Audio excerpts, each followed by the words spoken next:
The MapReduce paper was published by Google in 2004. MapReduce is an algorithm that describes how to do large-scale data processing on large clusters of commodity hardware.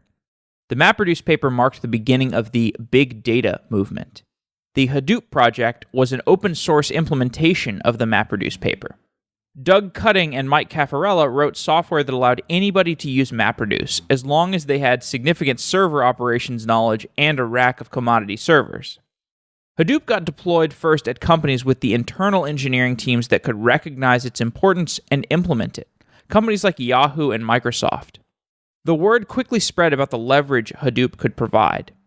Around this time, every large company was waking up to the fact that it had tons of data and didn't know how to take advantage of it.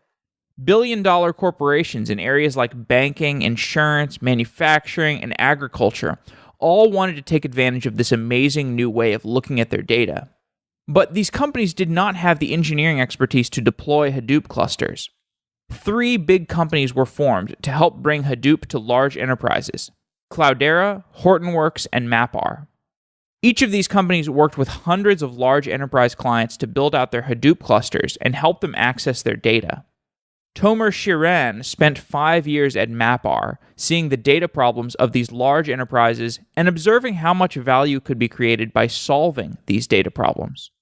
In 2015, 11 years had passed since MapReduce was first published, and companies were still having data problems. Tomer started working on Dremio, a company that was in stealth for another 2 years. I interviewed Tomer 2 years ago, and when he still could not say much about what Dremio was doing, we talked about Apache Drill, which was an open source project related to what Dremio eventually built. I should say it is an open source project.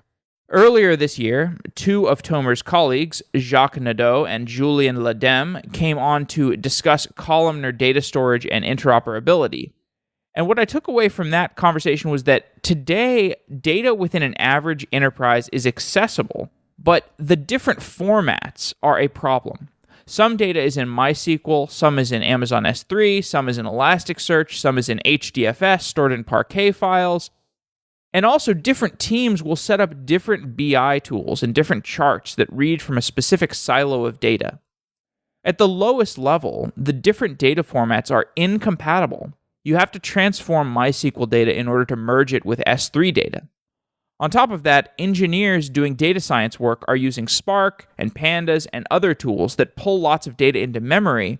And if the in-memory data formats are not compatible, then the data teams can't get the most out of their work. They can't share their data sets with each other.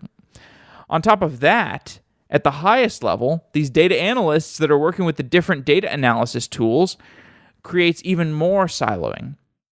Now I understand why Dremio took 2 years to bring to market.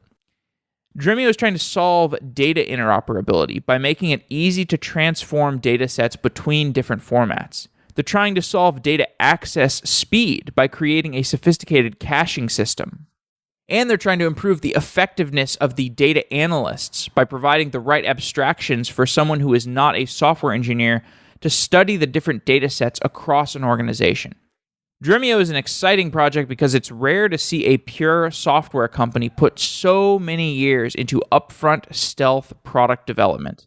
After talking to Tomer in this conversation, I'm looking forward to seeing Dremio come to market. It was fascinating to hear him talk about how data engineering has evolved to today.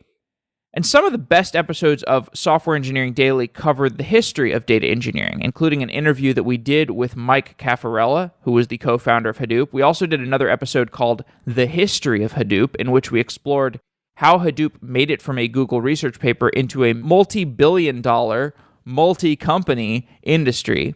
And you can find all these old episodes if you download the Software Engineering Daily app for iOS and for Android. With these apps, we're building a new way to consume content about software engineering. And they're also open sourced at github.com/softwareengineeringdaily. If you're looking to get involved in our community and contribute to the open source projects, we would love to get your help. With that, let's get on to this episode.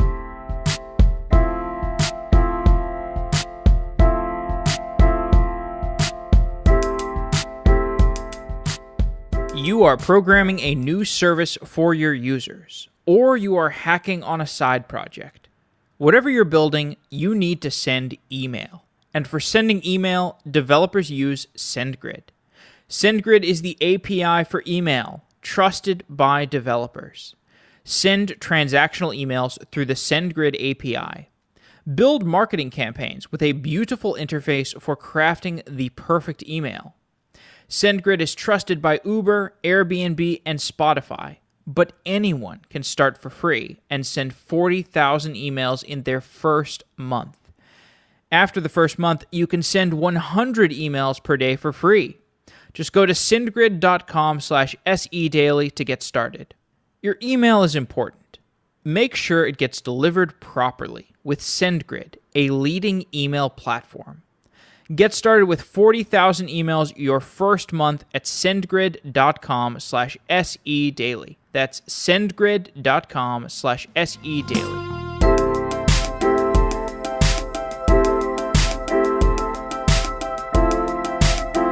Tomer Shiran is the CEO of Dremio. Tomer, welcome back to Software Engineering Daily.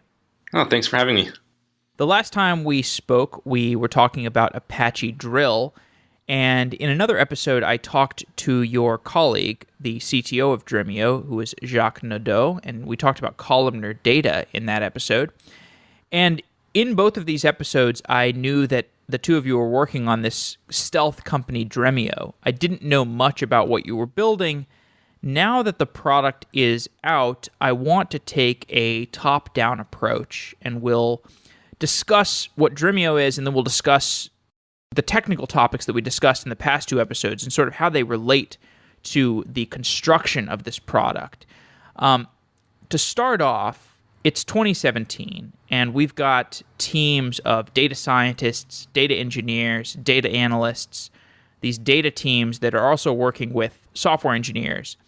They've got tons of data, and they have some problems managing and accessing and visualizing that data. What are some of the specific problems faced by these teams of data engineers and data scientists and software engineers?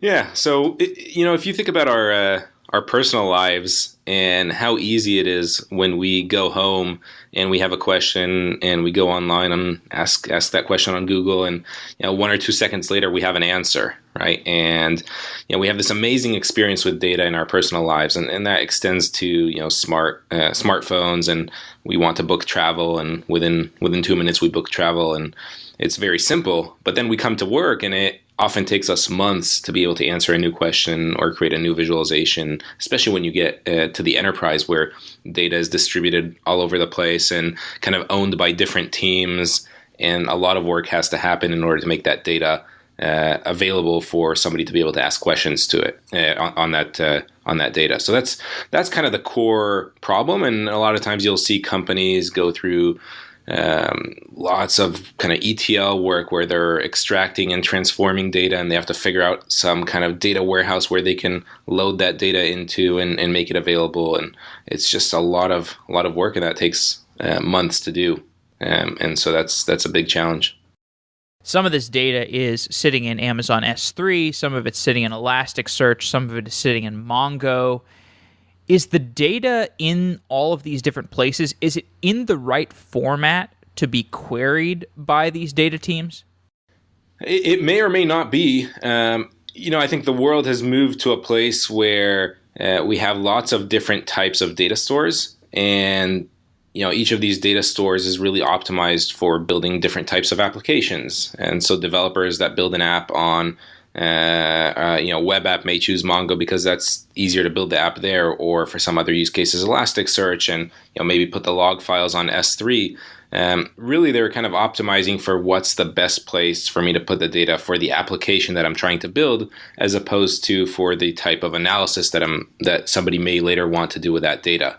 And so that's a challenge, right? If you think of the old world, maybe it was possible to have all my data in one relational database, and I could just as easily query that data and do my analysis directly on that, let's say, Oracle database. But that's obviously no longer the world, right? With today's kind of volume and variety and complexity of data, it's just way beyond a place where we can just have all our data somehow magically in one relational database and expose that to a bunch of BI tools. It just doesn't. That's just not feasible anymore. do we want to uniformly turn these data sets into a single access system with consistent latency, consistent formatting? I mean, one thing we could talk about is columnar data. I think we will talk about that. Is the goal of Dremio to uniformly turn these data sets into columnar data? It's actually I would describe the goal really as self-service data. Our goal at Dremio really is, if you think of this new world where the data no longer can realistically be in one place, in one relational database, and at the same time you have this growing demand for kind of self-service access to the data from everybody from the data scientist to the the product manager and the business analyst and so forth. How do we create a way for these people to be self-sufficient, to be empowered to do whatever they want with the data, no matter where that data is, how big it is, what structure it's in.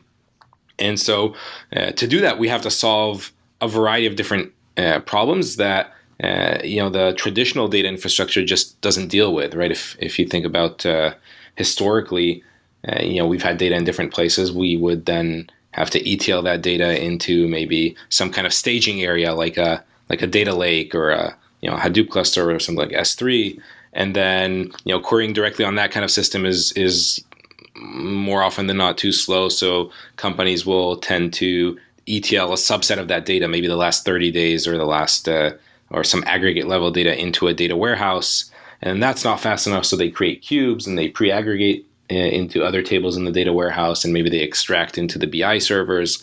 And at the end of all that, you have 10 different copies of the data, and really a lot of manual work that has to be done by engineers every time somebody has a question or wants to do something new. And so we think that in order to achieve this world where companies really want to leverage data, they want to be data-driven, you have to create a system that empowers the end user, the data consumer, whether they're a data scientist who's using Pandas or a business analyst using Tableau. How do you empower that user to do everything on their own and get the performance that that they need, which is often sub-second response time, even when the data sets are even petabytes in size. All right, I think we understand this from the high-level product perspective. What are the features that you need to build in order to make that data access easier? Are we talking about a visualization product? Are we talking about a query language? Are we talking about some sort of dashboard with both of those things built into it? Are we talking about an API? What are the features that you need? Mm-hmm. So what Dremio provides, and by the way, Dremio is available as an open source project as well as kind of an enterprise edition, and so you can download it. And there are basically two aspects to it. So on one hand, if you think about most companies, there are different users that want to use different tools to explore and analyze the data, ranging from BI to Excel to more advanced things like R and Python. And so we don't want to create a visualization tool or something that people use to analyze the data. They already have plenty of those tools. But we do want to provide these data consumers the ability to access and analyze any data at any time. And so we provide a number of capabilities in that regard, and that includes kind of an integrated data catalog where they can find the data that they want and kind of use a search type interface for that. And we provide them with a visual interface that they can curate the data and create new virtual data sets and collaborate with their colleagues. And at the end of the day, we want to enable their existing tools, whether that's Tableau or Power BI or ClickSense or R or Python, to be able to connect to the system and run the query and get a response in less than a second, no matter how big the data is or where it's coming from. And when it comes to so for the data consumer, we want them to live in a logical world where they feel that they can do anything with the data at any time. Now, at the same time, we have to provide the execution and acceleration capabilities that will actually make that fast. And so that's where underneath the hood, there's an entire kind of SQL distributed execution engine leveraging Apache Arrow. There's an acceleration layer where we've pioneered something called data reflections, which can accelerate queries by orders of magnitude. And then there's kind of this data virtualization layer that knows how to talk to different databases and push down queries or parts of queries into these underlying databases, whether they're NoSQL databases like Elasticsearch and MongoDB, or it's relational databases like Oracle and SQL Server and MySQL. You talked about a few of the technical concepts there, the reflection concept and the virtual dataset concept. What's the right order that we should approach these concepts to dive into them? Right. So if you think about what let's say the business analyst who's using the system or the data scientist who's a user and they want to work with the data, they're never aware of reflections. So I think we should first focus on kind of from their experience, they're dealing with data sets. And so you have the physical data sets. Those are the things that are in the collections in MongoDB and the indexes in Elastic and the tables in Oracle and the Hive tables in Hadoop. Those are physical data sets, and then we allow these users to create their own virtual data sets, basically views of the data, and they can share them with their colleagues and build on top of each other and so forth. And so users always think about the world in terms of data sets and in both physical and virtual data sets.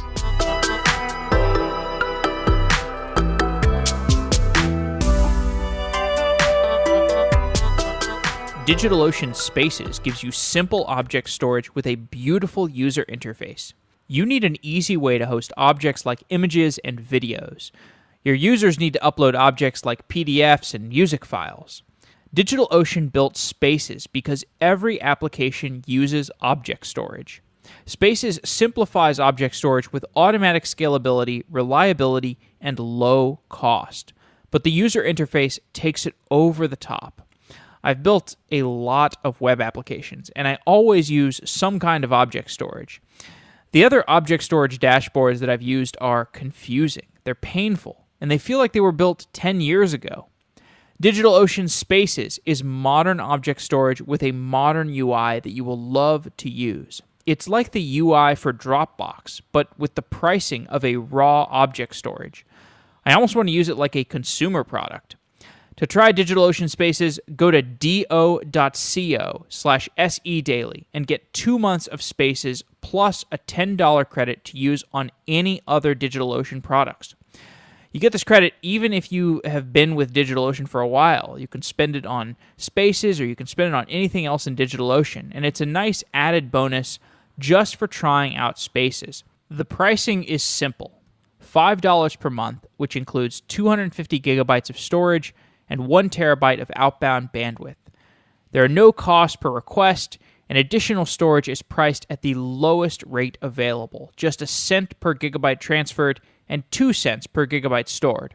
There won't be any surprises on your bill. DigitalOcean simplifies the cloud. They look for every opportunity to remove friction from a developer's experience. I'm already using DigitalOcean Spaces to host music and video files for a product that I'm building, and I love it. I think you will too. Check it out at do.co/sedaily and get that free $10 credit in addition to 2 months of Spaces for free. That's do.co/sedaily. So the virtual data sets are these in-memory representations of the data sets, the physical data sets that are probably represented on disk? Yeah, the physical data sets are represented typically on disk in some source system. The virtual data set really is it's not an in-memory representation, it's just a logical definition, right? And that's the beauty of this, is that you can then have 1,000 users creating these virtual data sets. There's virtually no cost to these things, and they can create as many as they want. And at the end of the day, that's important because kind of in the old world, what happens is that every user wants to get the data into their own exact shape and form that they like before they do their analysis, and that indeed involves downloading the data into a CSV file or a spreadsheet, or kind of creating a copy of data. Whereas in Dremio, that's not required. Every user can create the data, kind of massage the data, get it into some other form, and save that as a virtual data set with literally zero overhead in the system. We're not materializing those virtual data sets. I see. So they're essentially saving their queries, and the query, when they decide to run it, becomes a materialized view. But until then, it's just a query, which in a sense is a virtual data set. Right. These virtual data sets are essentially defined by a select statement in SQL. And of course, you can define virtual data sets that are built on top of other virtual data sets. So as an example, you may have a virtual data set that is a join between a Hive table and an Elastic index, and then another virtual data set that maybe selects only the records from that first virtual data set and filters them on, the city equals Mountain View. So you can have that kind of basically data graph evolve over time of these virtual data sets defined based on other virtual data sets. And what's nice is that these virtual data sets are exposed when a BI tool, such as Tableau, for example, connects to Dremio. All these data sets, whether they're physical or virtual, are exposed to Tableau as tables that the Tableau user can then play with. They can start analyzing, and they can start visualizing, creating charts and dashboards and stories and so forth. It sounds like these virtual data sets are kind of like stored procedures, but when we changed the way that we're referring to that abstraction, then you can start to build a different product around that. I mean, you start to build a product with the idea that this is a virtual data set. It's not a query, and I guess it becomes easier for people to think about merging virtual data sets together rather than running queries on top of one another. Or maybe you could help me understand the difference in terminology, because it sounds like a virtual data set is kind of just like a stored procedure. It's actually similar to a view in a database. So if we were talking about one relational database, then there are views in that system. Now, views are typically defined by like a DBA or somebody who's pretty technical. In the case of Dremio, these virtual data sets can be defined either through a SQL statement, a select statement, or by interacting visually with the data. So there's a user interface that's similar to Excel and allows them to click on a column and say, I want to drop this column, and select a zip code in an address column, and say, click on extract, and we figure out how to extract that into a new column. But all that's doing underneath the hood is kind of modifying that SQL definition of that data set. So effectively, you're creating views of the data. These are these virtual data sets. What's a Dremio reflection? So we've talked about kind of the notion of virtual data sets, and that's what users see in the product. That's what they interact with. That's what they they share with their colleagues. That's what they analyze when they connect a BI tool or something like R or Python to Dremio. They play with these virtual data sets. But at the end of the day, these users expect high performance, right? So if something is really easy but it's slow, people don't want to use it. And when we looked at, achieving the holy grail of analytics, a system basically that allows you to interact and analyze any data at any time, part of the problem was solving kind of the logical aspect, make it easy for people to find things and collaborate, create new data sets and so forth. But the other aspect is, how do you do that fast, right?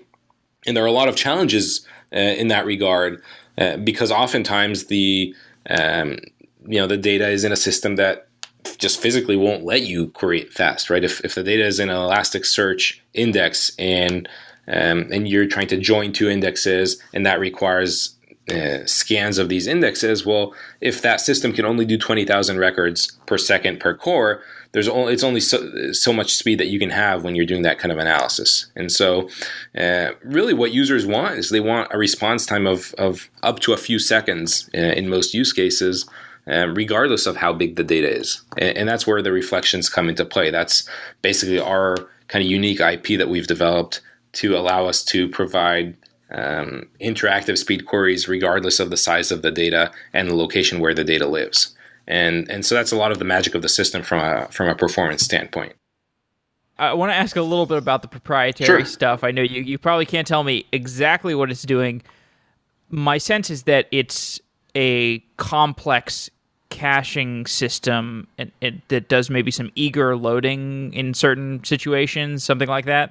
Yeah, I think that's fair. It's a complex caching system. Now, what we're caching is not just a traditional cache is caching kind of copies of the data, right? In our case, the reason these are called reflections is because we are caching different reflections or different perspectives of the data. So we may cache the data in different shapes and forms. For example, we may cache a given data set pre-aggregated by various dimensions. We may cache it sorted in specific ways or partitioned in specific ways. And so these are what we call these data reflections. And the one of the hard parts here is when a query comes in, let's say from a BI tool like Tableau or Qlik or Power BI, we then our cost-based optimizer has to look at that query, compile it, and say, okay, how can I reduce the cost of executing this query by leveraging one or more reflections? So internally, we are rewriting that query plan, if it's possible, to leverage the reflections rather than scanning the raw data in the source system again and again and again and again. And that's kind of how we get the performance. And so you could think of it as, when you go on Google and you run a search query, it would be very slow if Google had to then go and scan all the world's web pages, right? That would be slow. So instead, they've created an index, and they've created various models where they have already organized the data internally in various shapes that allow them to retrieve answers to specific queries very, very fast. And that's kind of what we do at Dremio, of course, with different types of data structures that are more suitable for analytical queries. And so you could think about, in the old world, you had things like cubes and projections and indexes in relational databases and all those types of techniques. If you combine those into one system and you put it behind the scenes where the end user doesn't even need to know about it, but it's the system deciding which one of these representations or maybe multiple of them to use at query time, that's kind of how we get that performance. Let's talk about some of the intelligence that goes into that reflection building. I don't know the way to approach this, but maybe I'm a data analyst.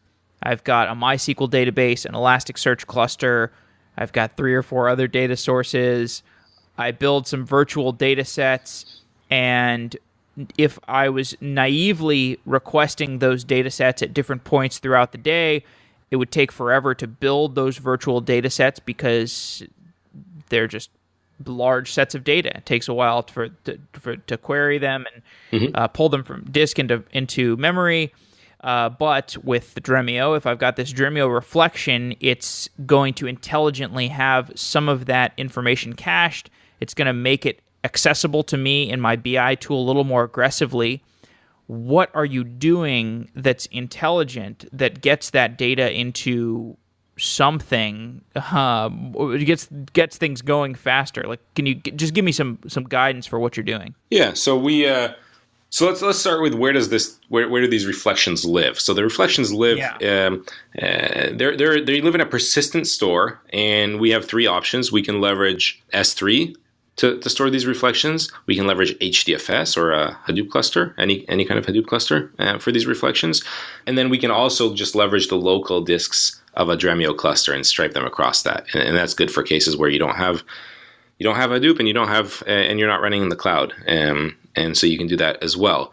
And so then that's kind of where the reflections live, and we are maintaining them on kind of, let's say, an hourly basis or whatever your SLA is. So you can kind of define that on a per data source as well as a per data set level, and say, okay, I'm willing for this data to be at most 1 hour stale. And then our engine makes sure that we're maintaining that reflection on that schedule and updating it either by doing full updates or incremental updates to maintain these reflections. And then when your query comes in from the BI tool, the query says, you know what, I want to see all the, just count the number of events based on city. So per aggregating by city. And one of our reflections in the cache may be the data already aggregated by city, state, and neighborhood. Well, we can kind of roll that up and give you the answer that you asked for by going through maybe 1 million records instead of going through 1 trillion records. And that, of course, gives you that many orders of magnitude faster response time. So you have this scheduled job that pulls data from the virtual data set into the Dremio reflection, and the Dremio reflection will give you a faster... The Dremio reflection is the kind of... It's like the materialized view of a virtual data set, right? That's correct. And it's at a high level. So one of the important nuances here is that the reflection doesn't have to, I mean, a single reflection could actually accelerate queries on many different virtual data sets because, as you may recall, these virtual data sets could be very much related to each other. They could be derived from one another. And so at the end of the day, when when a SQL query comes into the system, our optimizer doesn't really care about the virtual data set. It kind of expands all those definitions and looks at kind of the foundational relational algebra and says, okay, how can I kind of massage this query plan, canonicalize it, figure out whether there is or there isn't a reflection or multiple reflections that I can use to satisfy this query more efficiently. And so it's not necessarily a one-to-one between the virtual data set and a reflection. There can be many reflections associated with a virtual data set, but even those reflections could also accelerate queries on hundreds of other virtual data sets. You said there's a scheduled time or some sort of SLA that where the reflections get updated with the most recent pieces of data that have been added to the data sets that the virtual data sets are referring to. Does that mean that if I load my reflection into my BI tool, it may not represent the most up-to-date version of the data? Yeah, that's correct. So like with any caching system, you're basically saying, I'm okay with, looking at data that is 1 hour old, right? That's kind of the trade-off that you're making here. Now, for most companies today, it takes them months to create a new visualization. So for them, this is it's a no-brainer, right? We do have some users where that SLA that they've defined in our system is 1 minute. So we have, for example, a use case that involves IoT data, and it's a predictive maintenance use case where it really matters that it's very much up to date, and so they do these refreshes on a minute by minute basis. But for the most part, people seem to kind of settle on the maybe 1 hour kind of time frame or something around that range is what they prefer. It seems like maybe you could also time the reflections to be up to date when the data scientist sits down to do their daily or weekly analysis. I guess I don't know much about how data analysts work, so maybe they don't work that way. Maybe they do more ad hoc, inspirational work. Yeah, you could certainly, if somebody is, they come in every morning at 9 a.m. and that's when they do their work for an hour, you could certainly set it up so that, you can kind of trigger it or even use an API call to trigger a refresh at the time that you want.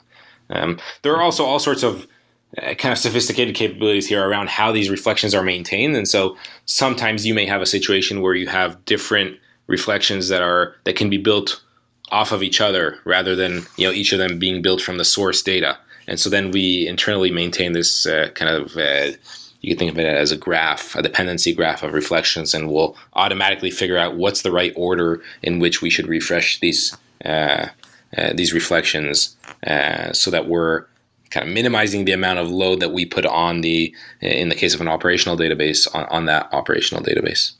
Tell me a little bit about building a reflection, as far as you can go without revealing the secret sauce. Sure.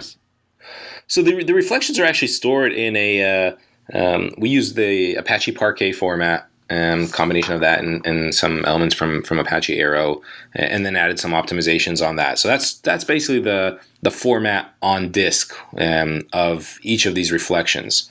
And we actually allow the user, the administrator of the system or somebody who has good knowledge of the data to go and tune these reflections. So they can say, this set of queries, I just got a phone call from this business analyst in the marketing department saying that he's running some queries and they're too slow.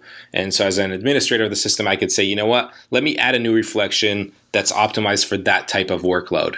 And once I've defined that, and that may take me a minute or maybe 2 minutes in the system, I can just a few clicks.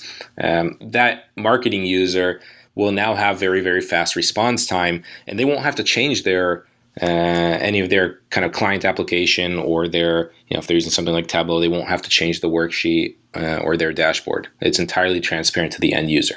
So that allows the administrator of the system to be fine-tuning these reflections. And that's important because while we have some kind of automated capabilities, we also have kind of a voting system where users can vote for things that they want to be faster. At the end of the day, there are things that we don't know. So one of our customers, for example, the CFO has their own set of reports that they look at every day, and it's just one person. So it's not something that's very frequent in the system. There's no way we could have known that was important. But because they are the CFO, they are naturally important. So we want to provide that kind of flexibility to users to be able to control which reflections exist in the system, and they can add and remove them as they want. So it's actually very easy. If I recall, the Apache Arrow project is for in-memory data set interoperability. So it's like you should be able to share your data that is in Python, in memory in a Python. So you're doing something with Python, like a Pandas data science stuff, and it's sitting in memory. You should be able to shift that data to Spark and do stuff in memory with Spark, or just have that data sitting in memory, and you can run Spark operations on it. You can also run Python operations on it. And Arrow is the format that allows for that interoperability. Is that right? Am I accurately describing Arrow? Yeah, that's exactly right. So Arrow is all about having a columnar in-memory kind of technology for representing data in memory and processing it, and leveraging kind of the modern CPUs and GPUs. And it's also a standard, right? A way for different systems to share the same type of memory structure.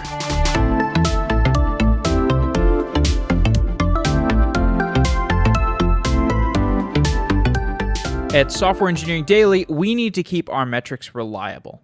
If a botnet started listening to all of our episodes and we had nothing to stop it, our statistics would be corrupted.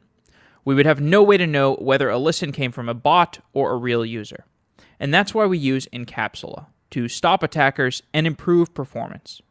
When a listener makes a request to play an episode of Software Engineering Daily, Encapsula checks that request before it reaches our servers, and it filters the bot traffic, preventing it from ever reaching us. Botnets and DDoS attacks are not just a threat to podcasts. They can impact your application too. Encapsula can protect API servers and microservices from responding to unwanted requests.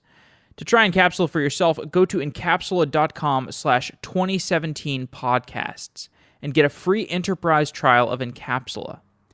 Encapsula's API gives you control over the security and performance of your application, and that's true whether you have a complex microservices architecture or a WordPress site, like Software Engineering Daily.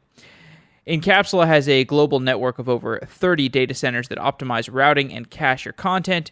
The same network of data centers are filtering your content for attackers, and they're operating as a CDN, and they're speeding up your application. They're doing all of this for you, and you can try it today for free by going to encapsula.com/2017podcasts, and you can get that free enterprise trial of Encapsula. That's encapsula.com/2017podcasts to check it out. Thanks again, Encapsula.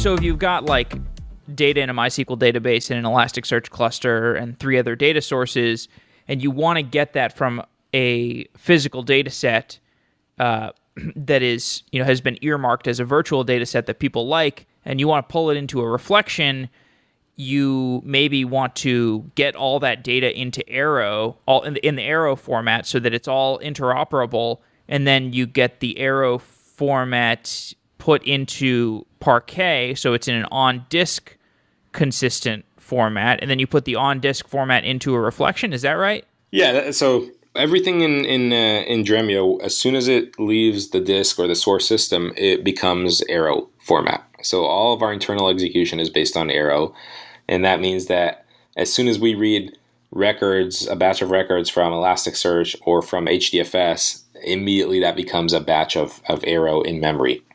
And as it's executing in our entire execution engine, it goes from one Arrow buffer to another Arrow buffer, as it's going through kind of the different operators.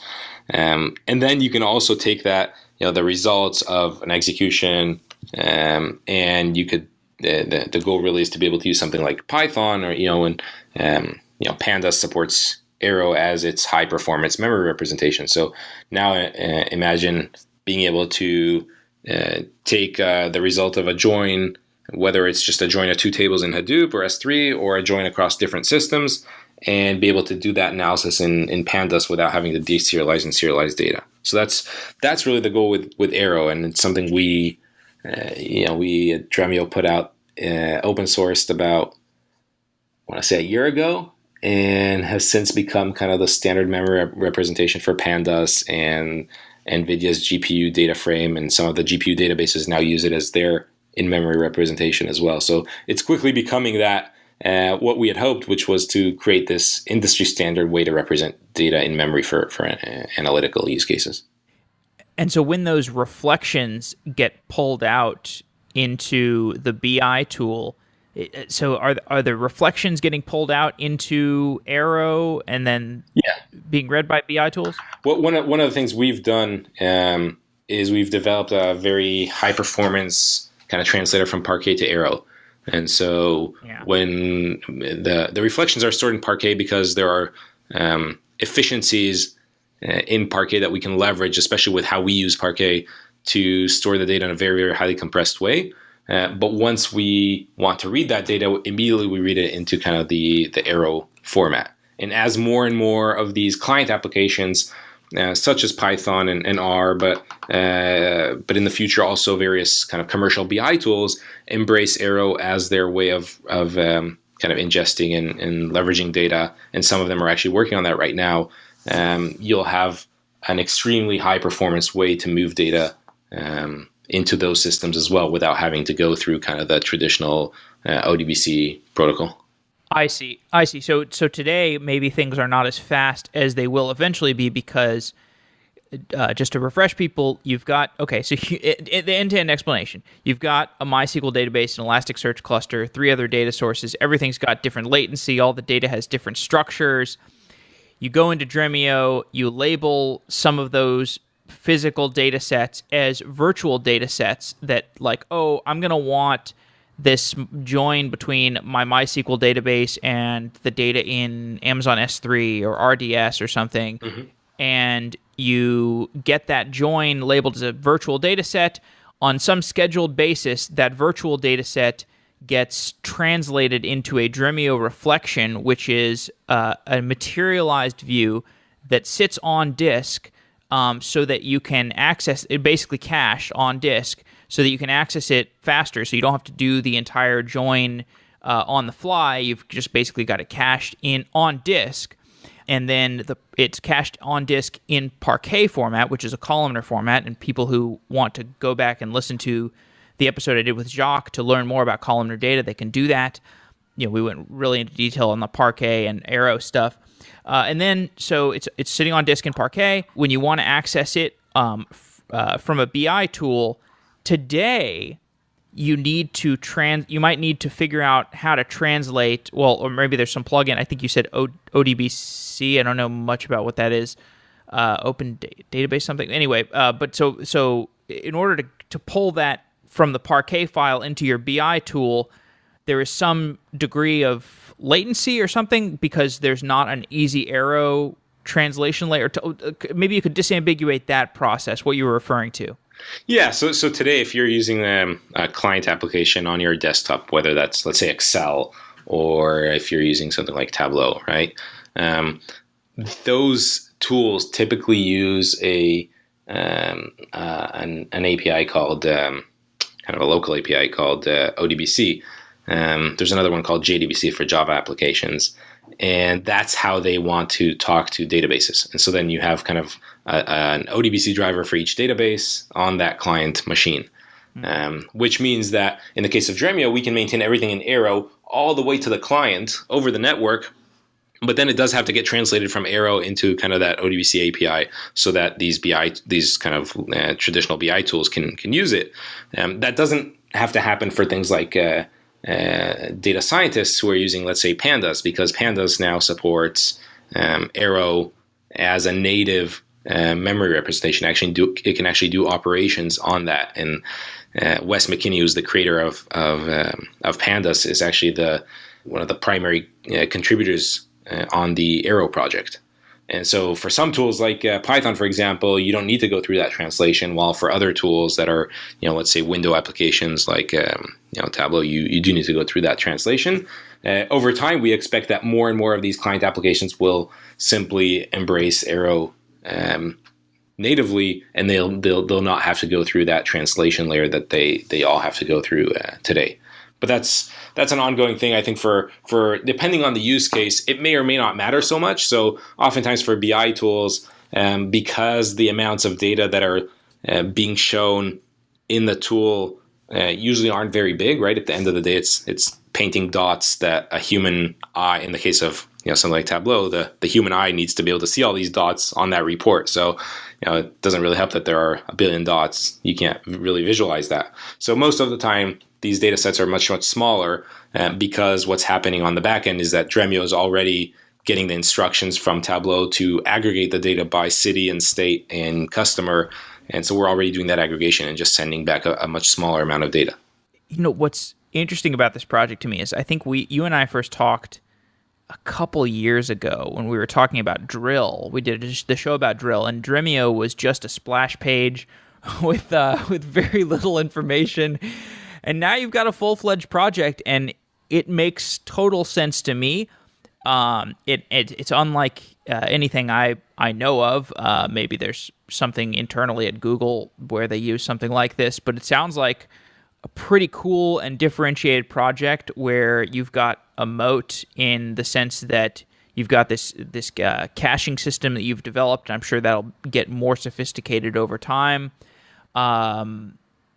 I'd love to know, did you know that this was the product 2 years ago, or was there some finagling with the strategy?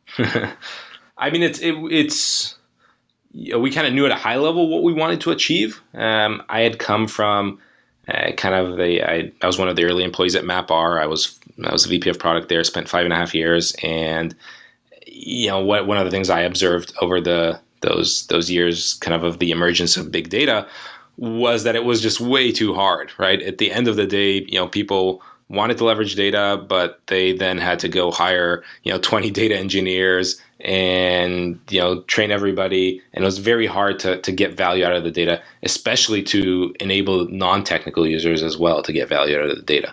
And so when we looked at that and we said, why is it so hard for companies to leverage their data?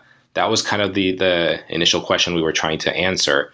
And as we started interviewing more and more of these companies, and especially kind of the larger kind of global 2000, many of the brands you're familiar with, it became clear that it was just so many different kind of point solutions and legacy technology that they had to deal with, and that if somebody could really develop a system that would abstract all of this away and provide performance without making the users have to think about it, that could really be a game changer in analytics. And that could finally enable companies to start capitalizing on the data that they actually already have in various places. And so that was the goal. The technology has definitely evolved over time.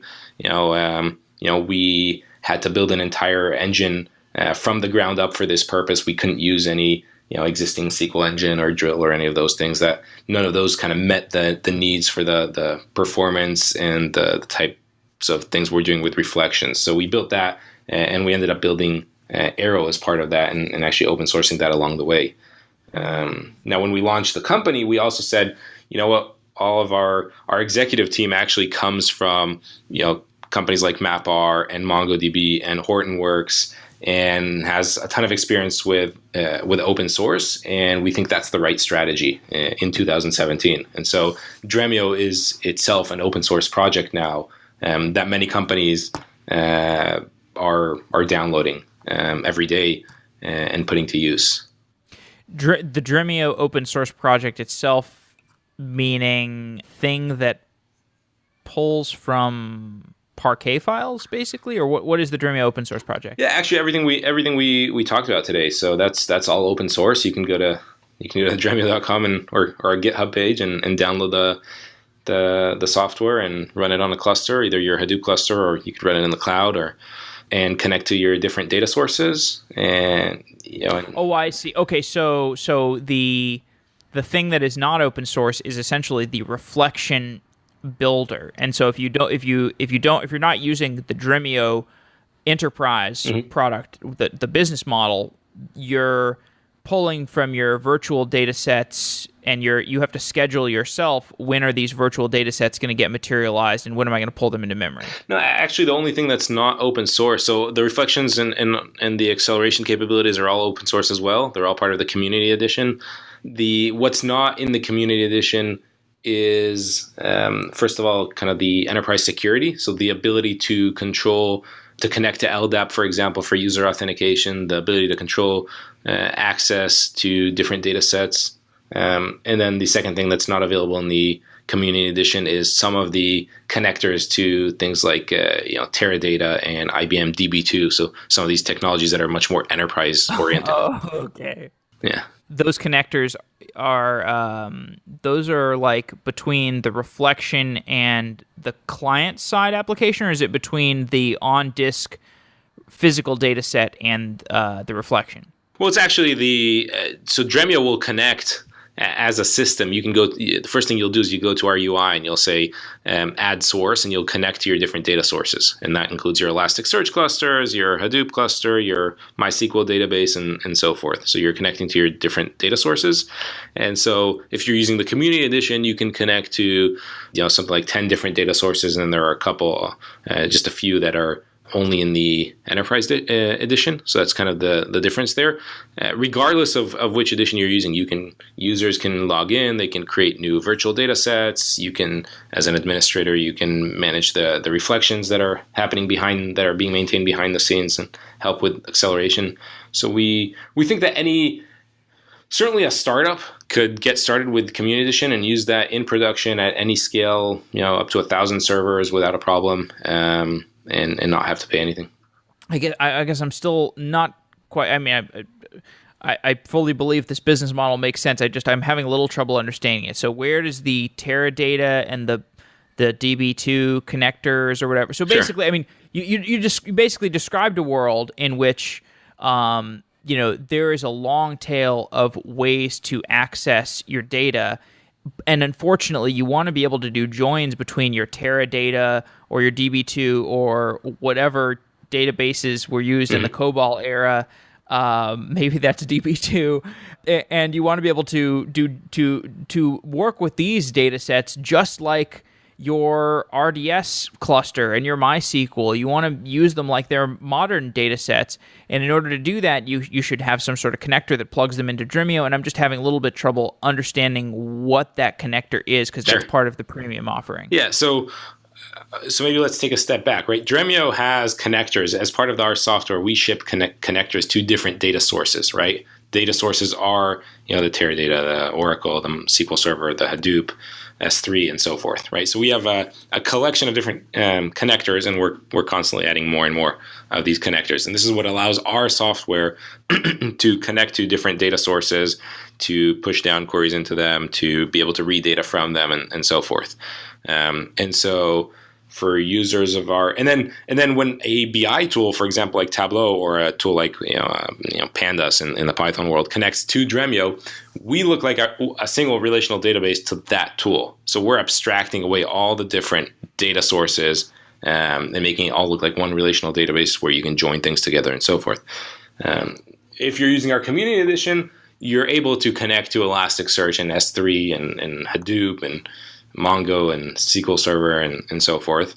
But if you happen to have a Teradata cluster, you're not going to be able to connect to that, because that's only reserved to the Enterprise Edition.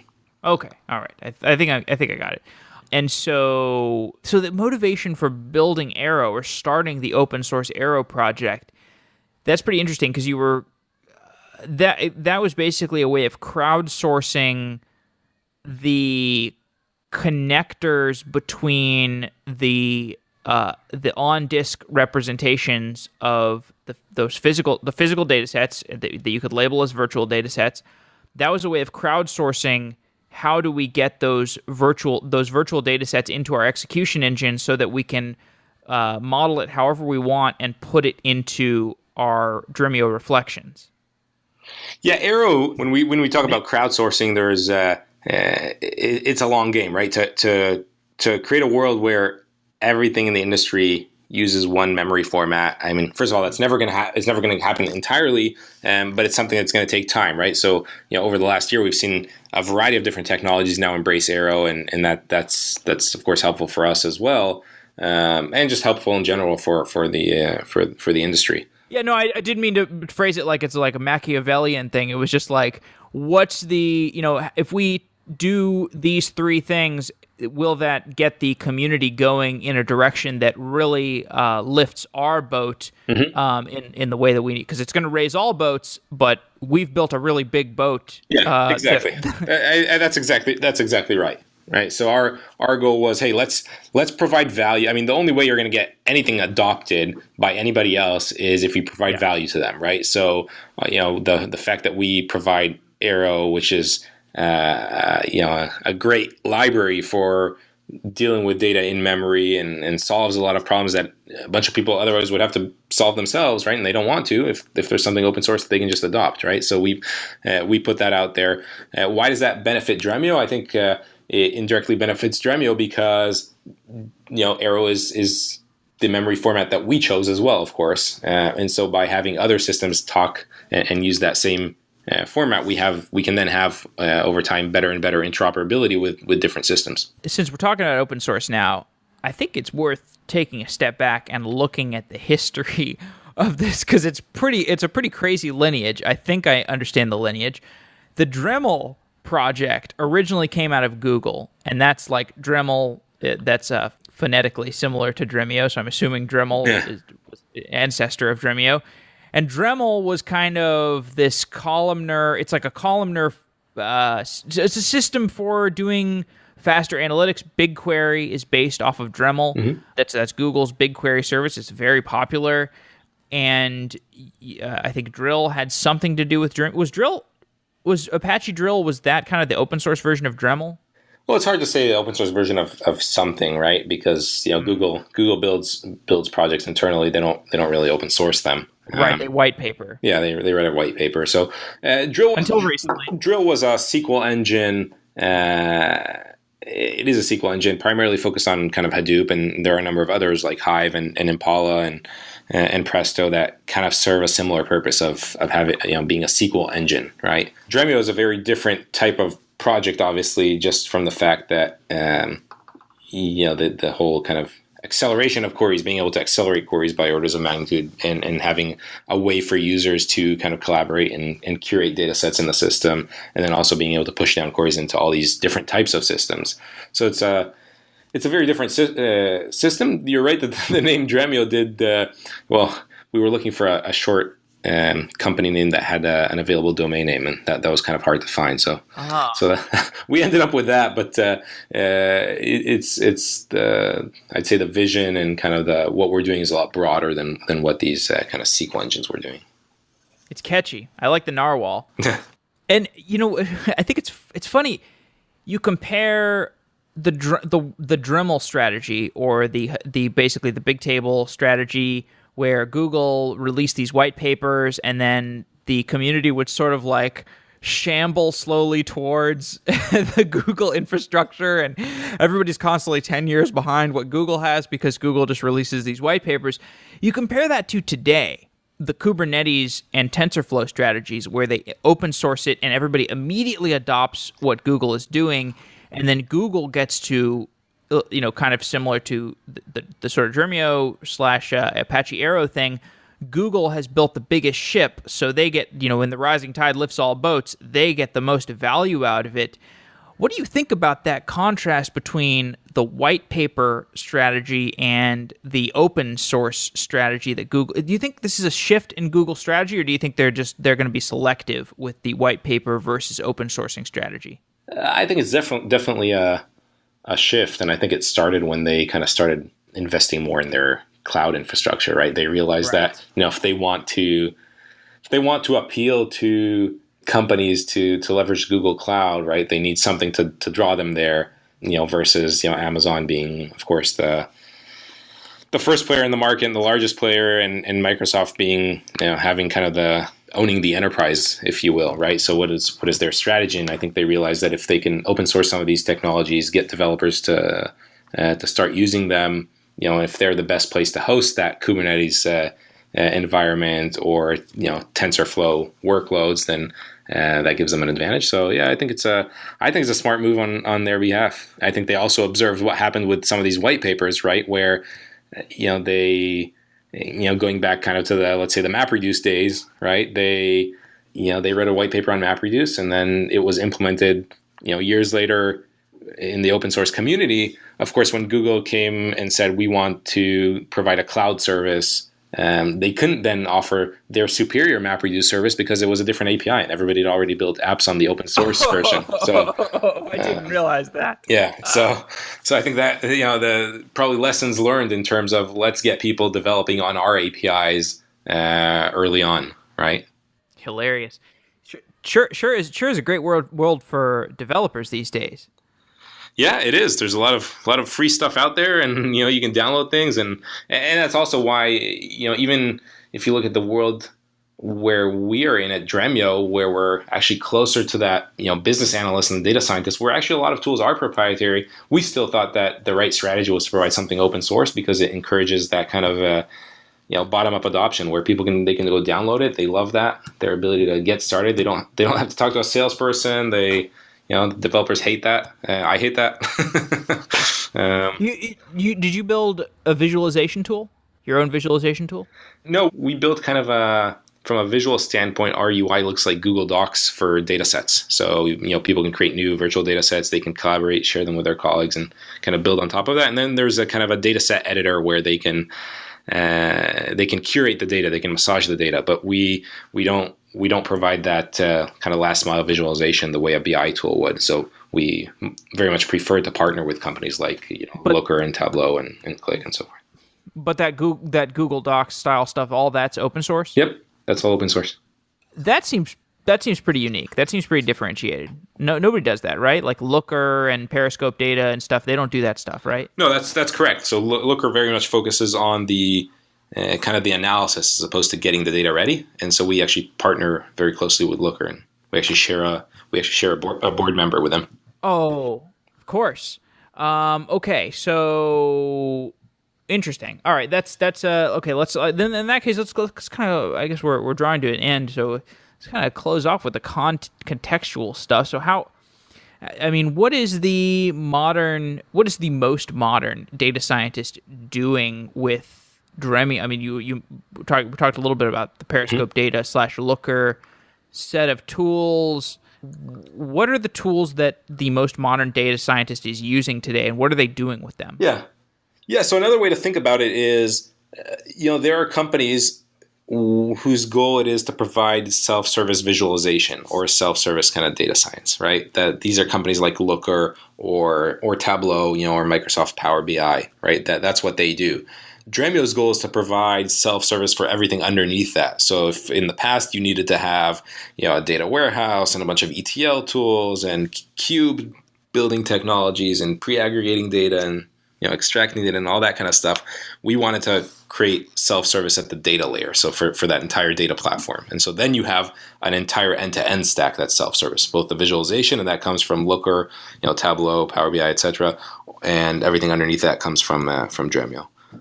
So the data scientist today will use that term. Data scientist is a little bit it is very broad, right? It means different things to different people. Sure. So for some people, data scientist is somebody who writes SQL queries. For others, it's somebody who uses a visual interface like Tableau or Looker.